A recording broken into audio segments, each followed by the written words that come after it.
everybody, and welcome back to the United Stand. It is Ruben Amorim's press conference, and we have who will be starting in goal for the Manchester derby. We also have some injury updates, some injury blows, which I think are gutting for us and do weaken us going into the Manchester derby. So much more to get into as well. Ruben Amorim talking about the youth, Ruben Amorim talking about the academy player in the matchday squad. Him also talking a little bit about the transfer window, trying to do everything he could before the deadline ended. Also, what happened really with Onana behind the scenes. He spoke about that as well. And I just want to say, welcome everybody. Thank God football is back. The Premier League is back and Manchester United is back with a huge Manchester derby kicking off on Sunday. And let's get into Ruben Amorim's press conference. We've also got some exciting contract news to speak about. Apparently, Manchester United are looking to offer Lisandro Martinez a new contract. What are your thoughts on that? I have mixed feelings on it. Absolutely love the player, don't love the injury record. It's a bit of a dubious one for me. Do you really offer a new contract to a player that's spent the majority of his Manchester United career in the medical room? Question for you guys, but get your comments in. Let me know what you think. But let's get into it straight away with the breaking news. And the breaking news is, unfortunately, I wanted to start off with some positivity, but this is what we're getting given. Ruben Amorim confirms that Cunha, Mount and Dalot are all unavailable in the Manchester derby due to injury. Mason Mount, absolutely gutted about, because I really do think he's made a big difference to this team in the first opening 3 games of the season when he's been able to start. However, I think another reason why I'm gutted about that is because, again, it's another injury. His injury record is so poor, really looking at it, and I know it's not his fault. I know he trains spectacularly well to try and keep himself in the best condition.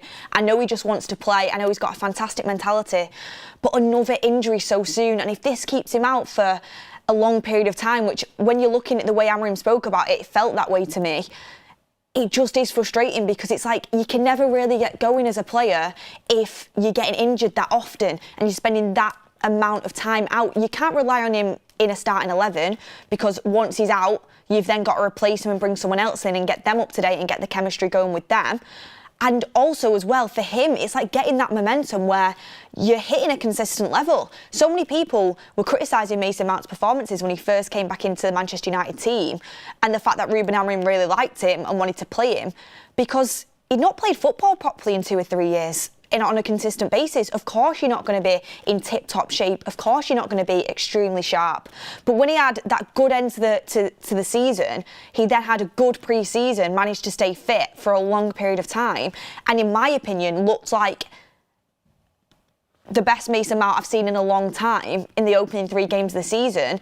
It really is frustrating as a Manchester United fan who appreciates Mason Mount and thinks he's a really good player, to see him get injured again. And I'm sure it's frustrating for the player and Ruben Amorim, who we know, Ben Jacobs said on the show yesterday, really likes him, but you just can't rely on him. And that's why for me, Mason Mount will never be more than a squad player for Manchester United, despite how much I rate him as a player, because you just can't rely on someone like that. What his role will be until the end of his contract or his time at Manchester United will be an impact player. Can he start for 60 minutes? Can he come on off the bench and impact a game? Because he's a quality player, he's a great presser, he's intelligent, he keeps the ball. It's a litmus test for me. If you understand that Mount is a good football player, then I get you as a fan of football. Obviously, everyone has different opinions, but yeah, another injury. It's really frustrating. Really frustrating. Cunha, obviously, I'm gutted, because I think he started his Manchester United career really well. Hungry, aggressive. The biggest compliment I can pay to him, and people might take this out of context, because people taking things out of context in 2025, that never happens. He reminds me a little bit, and obviously he's got so much to live up to get to that level, but he gives me that Cantona-esque feeling. Like he can be a signing that really does transform Manchester United and bring us back. That's how he feels to me. He's got the hunger, he's got the aggression, he's got the personality, he's got the self-confidence. He will run through brick walls for you. He started his Manchester United career in a really positive way, and I think he's going to be a big miss going into the derby. Hopefully he's not out for too long, but he is gutting. And Diogo Dalot, despite the fact I know a lot of people aren't a big fan of Dalot's recent form and performances, he actually had a decent game against Burnley, and he's always a good player to have, whether that be from the start or off the bench. He's very well liked by Ruben Amorim, and he's got a good mentality, and he's played in these sort of games before. He knows what it takes to play in these sort of games. So he's a reliable player, Diogo Dalot. It is a miss. I forgot he was injured, to be fair. I know he went off Portuguese international duty because he was injured, but I kind of kept thinking it was only Mason Mount and Cunha that were going to be missing. But Dalot also being out is a big miss. But you know, one player goes out, one player comes back in. Nusa Mazraoui is back available, which is really exciting. A big, big boost for us. I think he has to start if he's fit enough.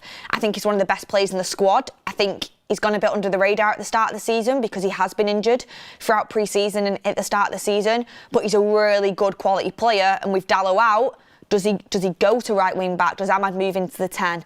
Could he even play left wing back in replacement of Dalot when Dalot played there against Burnley? I mean, we'll get into that when I name my predicted 11 at the end of the show, but Mazraoui being back is absolutely huge. Andre says definitely start Mazraoui. Jens Peter says, Beth, Bryan Mbeumo is better than Cunha by a country mile, as Ricky would say. I don't want to really compare the new signings like that. I think they're both quality signings. But if you guys watch my shows, and you know me, Bryan Mbeumo is my favourite signing of the window. Bryan Mbeumo, I think, is probably one of the best players at Manchester United.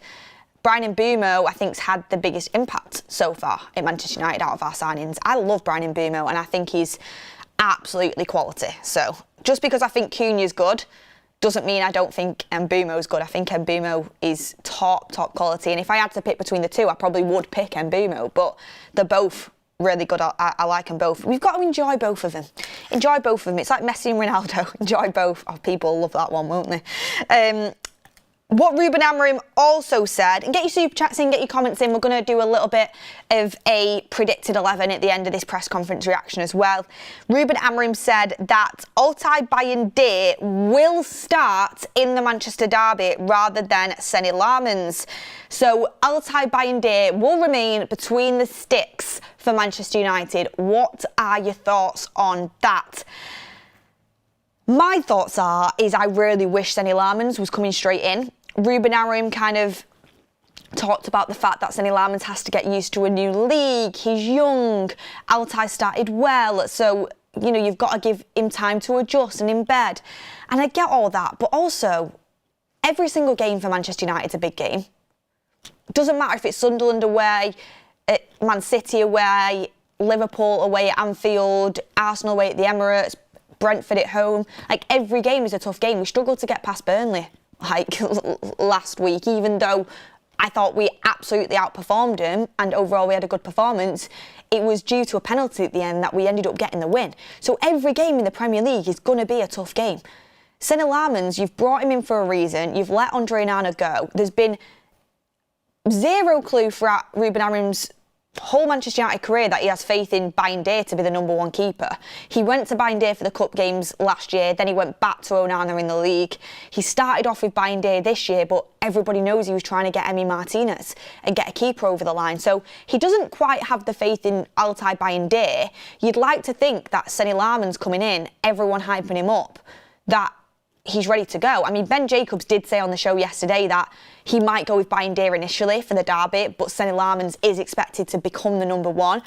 Hopefully it is just an initiation period to not throw him right in the deep end and to get him used to his squad, to get him used to the defence as well, because that's one point I do take on board. You've got to have a good relationship with your centre-backs, with De Ligt, with Maguire if he comes on, with Lenny Yoro, with Mazraoui, with Luke Shaw, with Aidan Heaven if he does play. You know, you've got to have a good relationship with your centre-back, so maybe he wants to build that relationship a little bit more before he throws him into a game. But I'm not certain. I'm pretty sure Pep Guardiola will start Donnarumma in the derby.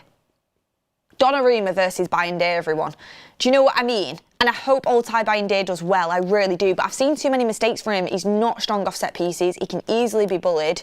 It worries me. What he has been good at is his distribution so far this season. That has been good. So let's see. I hope Altay Bayindir does well. But it's just frustrating when City and United both sign a keeper around the same time. They are signing one of the best keepers in the world that's going to start for them, probably.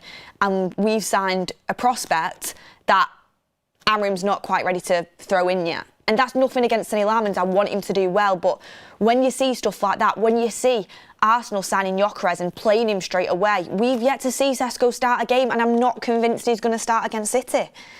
And it's our big money striker. We paid more for Sesko than Arsenal did for Gyökeres. We've not seen him start. Man City have just signed two keepers. They signed James Trafford, who, if he was playing at United, would actually become our number one, even though I would actually want a better calibre of goalkeeper. But he would be our number one based on the current players we have. And then they've gone and also signed one of the best keepers in the world in Donnarumma, who's probably going to face us. And we're not ready to throw Lammens in yet. So as much as I love the Mbeumo and the Cunha signings, it's just frustrating that we're so far behind off these teams based on our history over the last few years and our league finishes, yet even our signings, we're not ready to play them. There's 3 games gone of this season. That's what is a little bit frustrating for me. So I don't know where you would kind of direct that at. Hopefully it'll all pay off in the long run, but it is annoying. We are never ready, says Bissen. Set piece will cost us again, says Juice. That is my worry. I'm hoping not. I'm hoping that Amorim will have worked on it, but let's see. Awis Dayoub says, Queen Beth, the highlight of my day. Thank you very much. Appreciate that. Matt Casey, welcome to the United Stand Members Club. Mickey says, why do we bother on signing new players just to sit them on the bench? It's absolutely ridiculous. Johnage says, it means Lammens and Sesko on the bench. And Edwina says, Beth, I do think there is time to give Lammens the period to adjust. There is need to give time Lammens the period to adjust. We cannot throw in a young keeper whose confidence could be damaged. We should let Bayindir try and deliver. The spotlight is his. I'd like to be playing a new keeper because Bayindir is not the future of the club, is it? But it is what it is. It is what it is. We've just got to kind of deal with it. I think a lot of it is based off the fact that the signings that were probably pushed by the recruitment team and the board, which I think is healthy, and the signings that were probably pushed by Ruben Amorim / both parties agreed. I would say Matheus Cunha and Bryan Mbeumo were very much agreed upon by both parties. Why would they not be? They're absolutely fantastic players that are Premier League proven.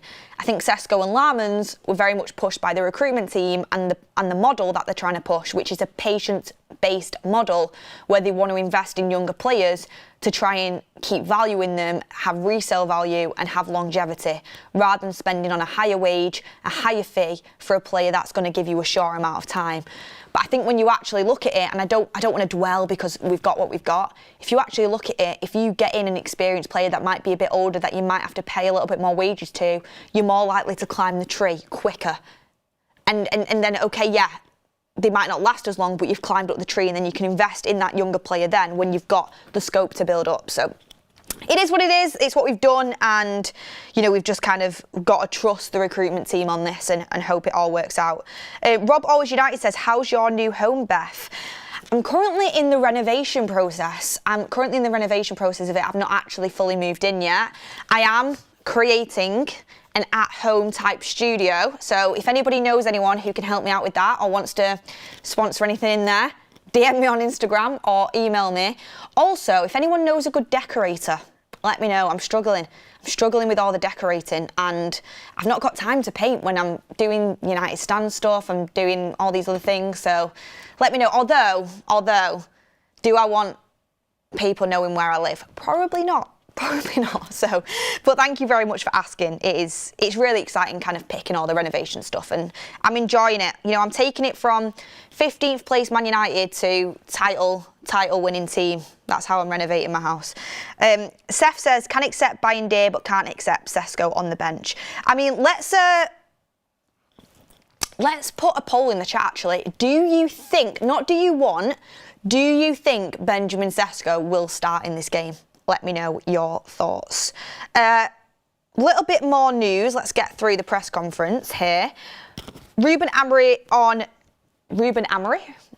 Emery and Amorim mixed together. Ruben Amorim on injury durations. I don't want to say, if you talk to Cunha outside, he will say that he can play this game. They are pushing really hard. So basically, Cunha wants to play. He wants to be part of the derby. That's what I mean about that grit and that attitude that I was saying was Cantona-esque.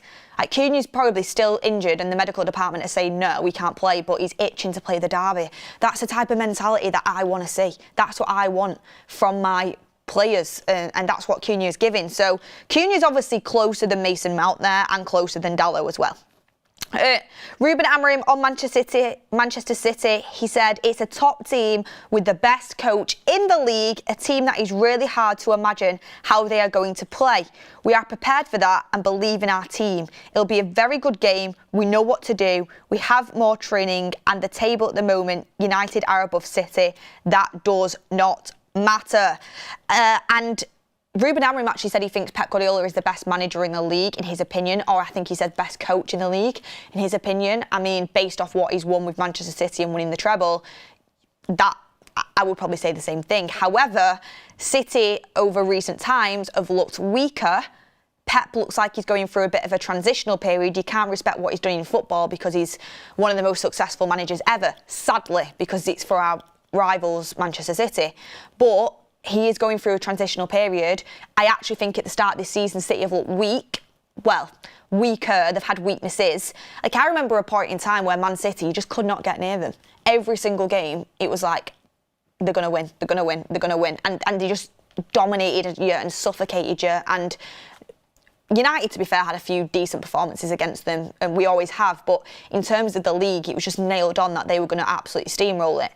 Whereas now, I think they've got some new players that are adjusting. I don't think Pep's been picking his best side, the most balanced side, and it's an adjustment period for them. So they are gettable. They are gettable. They do have weaknesses. I think defensively, we are able to get at them. I think this is going to be a great game for Bryan Mbeumo. I really can see a Bryan Mbeumo dagger in there. Him just kind of using his pace to get in between the lines with an intelligent run. I can see that, a clinical finish. So it's exciting. It is an exciting game. I think Man United, for once, are kind of going into this game with more confidence than usual. Even though it's at the Etihad, I would say I've got confidence in us to go there and win, I think. I think it's going to be a really close game. I'm not saying United are the favourites. I think City are still the favourites, despite the fact we have started off on paper. I mean, it's 3 games in. We have started off better than them in the league. I think our performances have been better than them, but they have some world-class players. And they have players that can hurt us. And Pep Guardiola, at the end of the day, is one of the best coaches of all time. So, you know, and they've got the crowd behind them as well at the Etihad. If they manage to fill it for a derby, you know what I mean. So it's going to be, I think City do go into it favourites. It's at their ground. They can hurt us, absolutely. But I have a feeling that United are going to get a sneaky 2-1 win. And not only that, I don't think it's going to be one of them games where we kind of just sit tight and hope to get a chance on the counter-attack. I think United will create multiple chances. I think we will have a fair share of possession at points in the game. So let's see. I do think City will have more possession than us. They always do. But I think we'll be in the game a lot more than that we have in previous derby performances. Slow Sports News says, hey Beth, I'm not bothered by Dalot. He has been below par and I agree we need to play Bayindir. It's a big game to bring Lammens into. See, there's people with different opinions in the comments, and I can understand where you're coming from. If you come with an opinion, you have a good point to back it up with. Like that's good football debate. So I get where you're coming from. I'd still go with Lammens, but I like the fact that you've kind of made a good case there. Keel Robinson says he's either professional or he is not. Play him. Seth says can accept Bayindir but can't accept Sesko. I've done that one. Thank you for all the comments coming in. Emmanuel David says Lammens not starting is very understandable. He needs to sit on the bench a few games to have a taste of the Premier League. Nothing with him not being an Amorim signing. And then, yeah, you go on to say something that I'm not going to read out. But anyway, with Lammens, what I think a good point is it will actually be good for him to watch the game from the bench and analyse it. You know, you as a footballer, so many footballers have done really well off doing that. I mean, it's a different position, but Ole Gunnar Solskjaer was a master at it. Watching the game from the bench and taking things that he's seen and kind of using it to his advantage and, you know, and using that in his performance to kind of get a one-up on the opposition. And Lammens coming in to see how Premier League football is played, the pace, the intensity, to watch Bayindir's performance will probably be a good thing for him. At the end of the day, goalkeeping is goalkeeping, but every league is a little bit different. So that is a good point to bring in to the show. Next up, we have Ruben Amorim saying, I think we are a better team. If you see any aspects of the data, we are a better team. We are ready to play the game, but we need to show it on Sunday. I remember watching the press conference, and sometimes I'm reading some quotes, but I'm kind of thinking back to what Ruben Amorim actually said, because I think that is a little bit taken out of context there. It says, Ruben Amorim on Man City, I think we are a better team. If you see aspects of the data, we are a better team, ready to play the game, but we need to show it on Monday. But I think it was what Ruben Amorim was saying is the team that beat Man City last year, do you remember it? The Ahmad dagger? Ahmad's goal was just absolutely brilliant at the Etihad to win it 2-1. He's saying that United now are a better team than that team that won 2-1. That's what he was saying. He wasn't saying that the data shows we're a better team than Manchester City. So, yeah, that was that. He also speaks a little bit more about Lammens. He said, we are really pleased. He's a goalkeeper with a lot of potential. We are in a moment where the goalkeeper needs to be strong, have a lot of experience, but we also have to look at the present with a focus on the future. So it is a bit of both. He will be ready. Basically what you guys in the comments were saying about you'd also go with Bayindir for a safety thing. You don't want to damage Lammens' confidence. That's what Ruben Amorim's basically saying, that he's got a lot of potential, but he needs to be eased in. Maybe, you know, the people that want to start Lammens are just a little bit impatient. Ruben Amorim also said the reason that Manchester United signed Lammens is sometimes you as a club, you try to see different options, one or another. We have an option that can give us different things in the moment, but he also has great potential to be our goalkeeper for a number of years. The context of this question was basically the journalist asked, I know you were kind of looking at Martinez as well, what made you go with Lammens? And he basically said as a club they came to the decision that Lammens has more potential for the future and could be a goalkeeper for many years. We know, based off, you know, having Ben Jacobs on the show and speaking to other people, that I think Ruben Amorim was pushing on the Martinez side, but is a collaborative model, which is what we have, which I think is a good thing, by the way, because you want to be collaborative. You can't just have yes men all around you. The club decided to go with Sonny Lammens. I would have gone for Martinez, but I'm hoping Sonny Lammens shows us why we went for him. Ruben Amorim on Bayindir starting, he said, it is the same thing I do with different positions, but Altay is going to continue. It is a different league, a different country, different training, different ball, so they will fight for the position. Then he gets asked on Onana a little bit. So let me get this up now. There was actually a lot in this press conference. There's loads that I can read out, so I'll just go through quick bits of it. Ruben Amorim said it could be considered Onana staying. So we basically got asked in the press conference, would it have been possible for Onana to stay and fight for his place, or was he basically pushed out? Because nobody really knows 100% what conversations went on behind the scenes.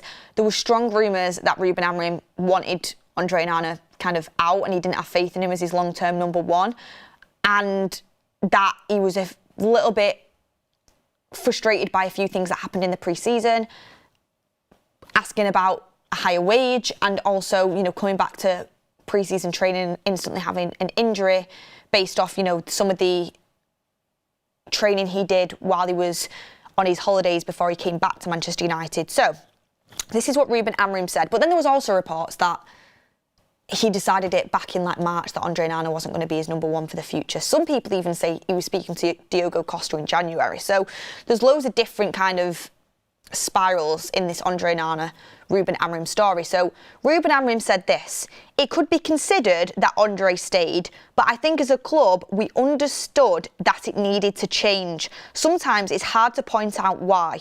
The performance, the moment, the bad luck in some moments, and it was hard on him.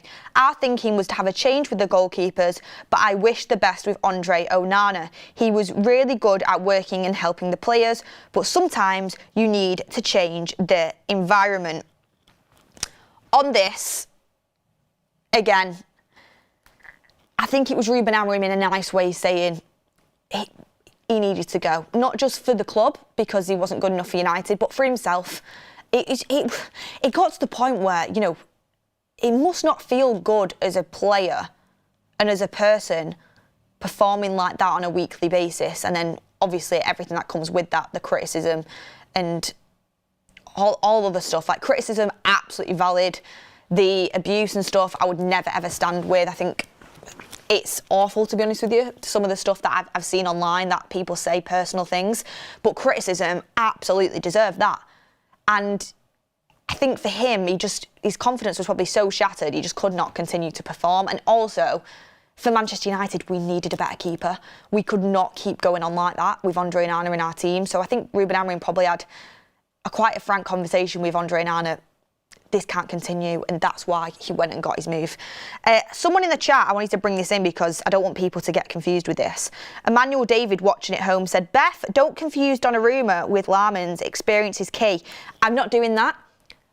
Absolutely understand that Donnarumma has way more experience than Sonny Lammens. He's played Champions League. He's, won a lot in his career, and he's, played in really crucial games, so he's got that experience, whereas Sonny Lammens doesn't have the same experience. I wasn't saying that, it's the same for them both to start. What I was saying is the difference between Man City and Man United is Man City went and signed one of the best keepers in the world with experience who was ready to start straight away, and we signed potential who isn't ready to start straight away. When we desperately need a player that's ready to start, and they have two. Trafford and Donnarumma. I'm saying that with some of our transfers, we're still a little bit behind. And we were already behind. That's what I was trying to say in terms of our decision-making when it came to the signings. Ruben Amorim got a lot of questions about the goalkeeper here. There was a little bit on his relationship with Hugo Viana at Sporting, being at Manchester City. Not really worth talking about. Just basically said they don't talk about football. Amorim's red, he's blue, they're good friends. It's not really anything worthwhile to bring into the show. Ruben Amorim on academy players in the squad record, because obviously Ruben Amorim, there's been a lot of talk about how he's not used many academy players, and even Manu now has not really seen many minutes. Is it a rule that there has to be an academy graduate on the bench every time? Because that's obviously a long-standing record. And Ruben Amorim on that record said, "We want to maintain that. I don't want to be the guy to break that record, that idea. If you see the past of Manchester United, that should be our goal in the future. So we try to maintain that for sure." So again, they're showing that it's not a rule that he has to do. He can decide to not name an academy player on the bench. However, he wants to keep it going, which I think is music to my ears. And, people that have followed Ruben Amorim's career or done a bit of research on Ruben Amorim, at Braga, at Sporting, he brought through youth. Like, he worked with the academy and he brought through youth. That he's done that before. Like, it's one of the things that Ruben Amorim's known for in his managerial career. I'm hoping he will do that in Manchester United, because that is the lifeblood of this football club. Of course, you've got to be good enough. You can't just get in purely because you're an academy player. You've got to be good enough to play for United, and we need to set them standards super, super high. But I'm hoping once Amorim's got his system working, the first team working, and we have consistency, if we have consistency over a consistent basis, a long period of time, he will then start to promote some of the academy players, work with them and delve into that a little bit more. But I think it's just a long process and one thing at a time with Manchester United and Ruben Amorim right now. Amorim also on showing faith in Bayindir. He said, "I think sometimes to connect with Andre Onana did a very good season in Inter. The quality is there, but in the club, sometimes things is getting harder and harder. But in this club, the pressure is so hard in every details. Sometimes you need to change. I believe in Altai and he's ready to play." So what he was basically saying is, to use Onana as an example, sometimes as a goalkeeper you have really high moments and, you know, you have a good season like Onana did with Inter, but then he came to United and he basically fell off a cliff. Bayindir, I think he's insinuating that he thinks right now he's got faith in him to play for United. Obviously, you're going to want to instill that faith in your goalkeeper if you're naming him as the starter in a Manchester derby. Do I think Amorim truly believes in Bayindir as the future of Manchester United as his number one? No. It's why we bought Sonny Lammens. It's why he was on the phone to Emi Martinez. It's why he's previously spoke to Diogo Costa. Bayindir's been there this whole time. He's just using him right now because he has to, really. And it's that transitional process for Sonny Lammens. And I don't want to be tight on... I don't want to be too harsh on Bayindir because I want him to do well, but it's just the truth, really. Fabrizio Romano, though, this is, by the way, that's the press conference. That's what Ruben Amorim had to say. I want to read out your poll in a minute on, do you think Sesko will start against Man City? We have John W in the chat saying Dorgu and Armas will be wing-backs. Mainu and Casemiro will be our midfield. Bruno and Mbumo and Sesko up front. Don't know how much you know about this, John, but Armas is at Sheffield Wednesday on loan. So he won't be playing. Oh, do you mean Ahmad? And you've just made a little bit of a spelling mistake there, potentially. I'm just kind of looking through the comments there. But this is something that I need to bring into the show as a discussion point. From Fabrizio Romano, so you know this is good information, Manchester United want to discuss with Lisandro Martinez a new contract. His current deal expires in 2027 and United don't want him going into late 2026 without a new one. United will try and discuss a new deal before summer 2026 after he returns from injury. Quick fire away in the comments. Do you think Manchester United should give Lisandro Martinez a new contract? Because when I initially saw this news, I was a little bit taken aback.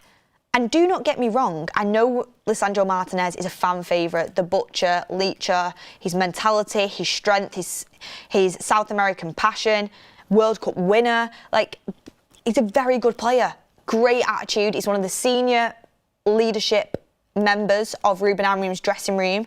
However, would I give him a new contract this early? I wouldn't. I'm going to be honest, I wouldn't. I'd wait to see how it goes.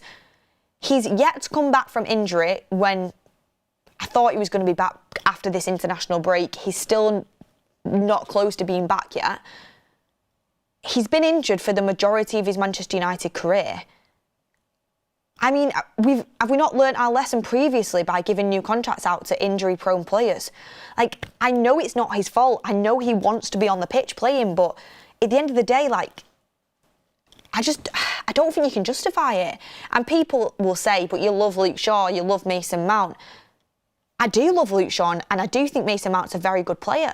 But if their contracts were running out now, I would seriously consider their injury record and probably not offer new ones. Even though I think when they're fit, they should be playing because they're fantastic. Lisandro Martinez, I think he's a good player, by the way. I still don't know if he's quite as good as what people make out. I think he was excellent when he first came in with Rafael Varane. But I do think that first long-term injury affected him a bit. It took him a long time to actually start playing well again. And then when he did, he got injured.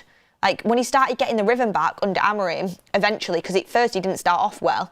You know, he had that Anfield performance that was really good. And he was getting into the rhythm of things. Then he got injured again. So it's just, for me, I don't think so. Daniel Thompson says, really like Lisandro, but the injuries are worrying and I'd see how he does this season. If he picks up another injury, then I'd be very sceptical. Not right now, I'd see how he does. That's what I mean. Like, the last thing you need is another player that has consistent injuries on a long-term contract that is just, you know, you want them to be able to play so badly, but they just can't. I really am gutted for him because when he first came to the club, I thought he was like future captain. Him and Varane were iconic in that one season that we got them. But it's just since then, I think people have held on to that season for a long time. Even when he's got back fit, I've not seen that same Lisandro Martinez again. And let me just get up how many days he's been out injured. on Transfer Market quickly because I just want to kind of see it in its full capacity here. So he joined Manchester United in 2022, I think it was. Or was it 2023 that he joined Manchester United in? When did he join?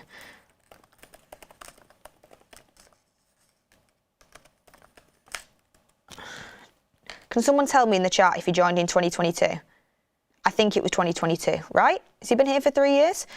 But his injury record, right, since 2022 is you have 78 days with a metatarsal fracture, 106 days with a foot injury, 55 days with a knee injury, 30 days with a calf strain, 3 days with back problems, and now 333 days with a cruciate ligament injury.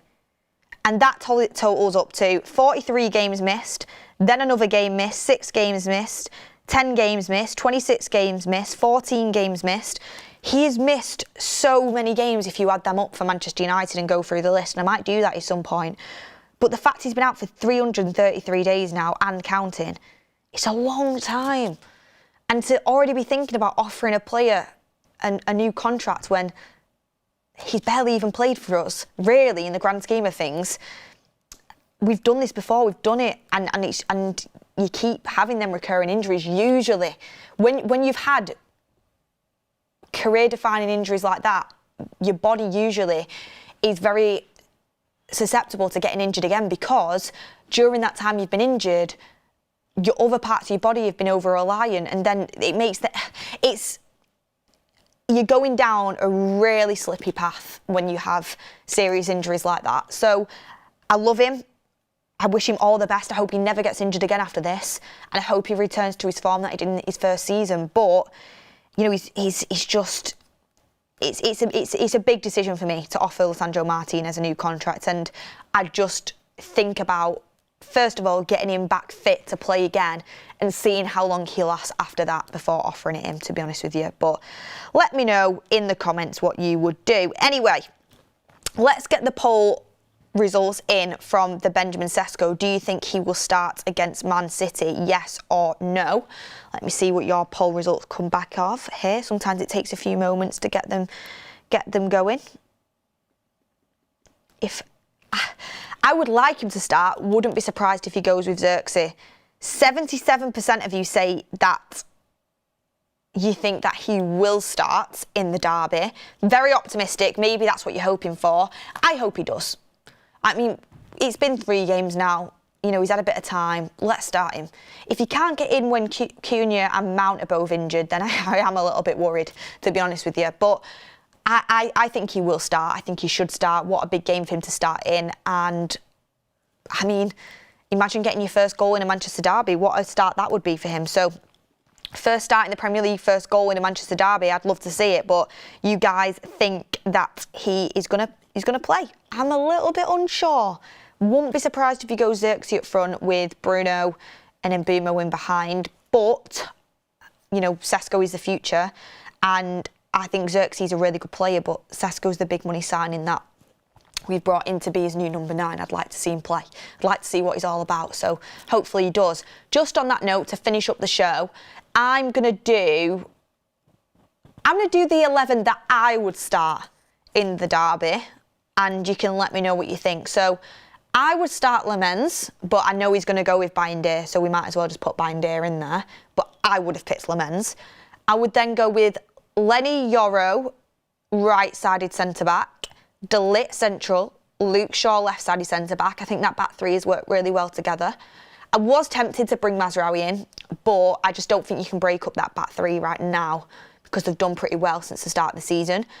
Then, this is what I'd be tempted to do, and Ricky will be loving this. I'm going to send him this segment of the show afterwards. He might be watching, to be fair. I would be tempted, right, to put Ahmad left wing-back and Mazraoui right wing-back. Now, this will not happen, because I don't think Ahmad's ever played left wing-back, and he's not going to throw him in there for his first time at the Manchester derby. So it won't happen. But the reason I'd be tempted to do it is you've got Mbeumo on the right cutting in and able to shoot. And you've got Mazraoui with the overlap with his right foot. cutting crosses in to Benjamin Sesko. We've got a 6'5" centre forward that needs crosses to thrive on. So you'd have Mazraoui with his right foot getting crosses in, working with Mbeumo, who's also really good at putting crosses in, but can also cut in and shoot on that right-hand side. And then you've got Amad, who can put some really dangerous crosses in with his left foot on the left-hand side. I'd be tempted to do it. I don't think he will. Therefore, I think he might go Amad right wing-back and Mazraoui left wing-back. He might play Mazraoui right wing-back and Dorgu left wing-back. Could do that. But that's what I'd be... If I was picking it, I'd go Amad and Mazraoui as the wing-backs. My two centre mids would be Casemiro and Mainu. Despite how poor Ugarte has been, I think in a game like this, he'd probably be quite good, but I'd go with Casemiro and Mainu. My two tens would be Bruno and Mbeumo, and I'd start Sesko up front. Let's see what he's about. That's what I'd be doing. So, let's see. Emil put a super chat in, but the message has been retracted, so don't know what that said. Zozo Zolt says, Beth, this is what I've put down onto the Manchester United predictions. Do you put down the same team as me or not? A lot of people saying Dorgu disrespect. It's really not disrespect. I want Dorgu to do really well, but he's just not massively impressed me at the start of this season. He was brilliant in pre-season, but I prefer Amad and I prefer Mazraoui. That's as simple as it is, really. I mean, even Ruben Amorim played Dorgu left wing back in the last game against Burnley. So if he plays, hope he does fantastic. I'll be behind him all the way. I'll be like, come on, Dorgu, let's go out there and smash it. And I hope he absolutely does and wins man of the match. But I'm just saying, you can't pick everybody in your starting 11, and that's what I'd do. Is Mazraoui ready to play against City Palace? Well, let's see. I think he will play. I think he will play. I think that's why he brought him on against Burnley, to give him some minutes. He's so important to Ruben Amorim, and he's talked him up many times. Anavan says, Amorim is the same as Ten Hag in stubbornness. He will not criticise players he didn't bring in, but he will overlook them. Same situation with Sesko when it comes to the goalkeeper. I hope not. I think it's just early days, but I think it's too early to say that, but it's something to keep an eye on. Look, everyone, thank you so much for getting involved and watching the show. I'm about to head over to somewhere I don't like to be. Any clues? It's often quite empty, not very loud, very quiet. Can hear a pin drop. Let me know your thoughts in the comments. I'm off to somewhere to film a really exciting video for you guys over the weekend, so stay tuned for that. Smash a like on the video if you've not already. Thank you everybody for watching. Premier League football is back. Cannot wait. Got some exciting content for you coming up this weekend. And yeah, I will catch you next time throughout the weekend on the Derby Day build-up. So thank you very much for watching, and I'll see you on the next one.